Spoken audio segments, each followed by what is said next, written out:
সিরিয়ায় 2011 সালে বাশার আল আসাদ বিরোধী আন্দোলন শুরু হয়েছিল। তখন সৌদি আরব বিরোধীদের পক্ষ নিয়েছিল, আর মধ্যপ্রাচ্যের পরাশক্তি ইরানের অবস্থান ছিল সম্পূর্ণ বিপরীতমুখী।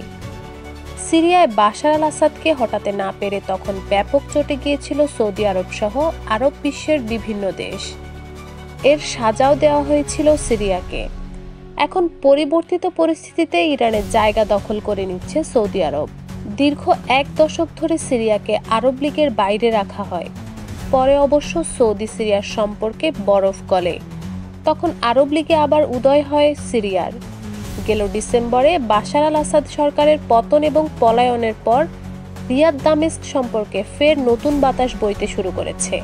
এরই ধারাবাহিকতায় বিদ্রোহীদের নিয়োগ পাওয়া নতুন পররাষ্ট্রমন্ত্রী আসাদ হাসান আল শিবানি নিজের প্রথম রাষ্ট্রীয় সফরে সৌদিকে বেছে নিয়েছেন।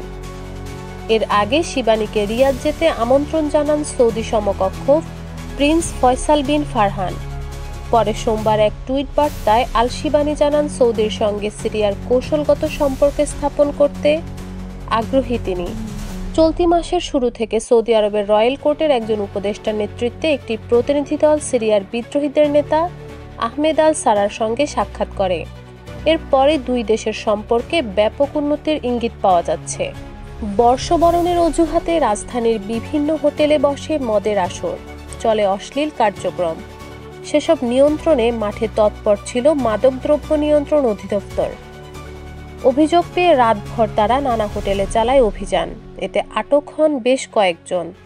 জব্দ করা হয় বিপুল পরিমাণ মদ, নেশাজাতীয় বিভিন্ন দ্রব্য। ক্যামেরা দেখে মুখ লুকানোর চেষ্টা করেছিল বিভিন্ন তরুণীরা।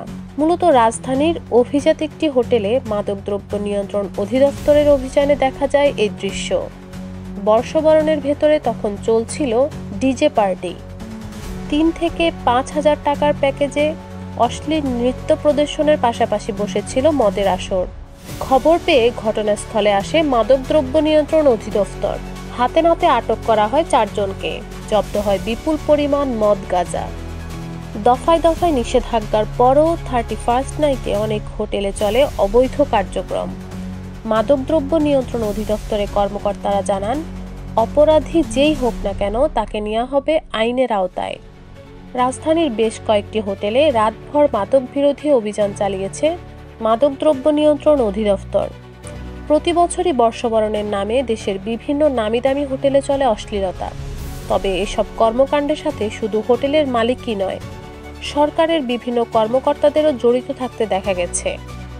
তবে এবার সরকার বদলের পর দেশের আইন কানুনে পরিবর্তন আসায় এসব অভিযান চালানো হচ্ছে বলে ধারণা করছেন অনেকেই।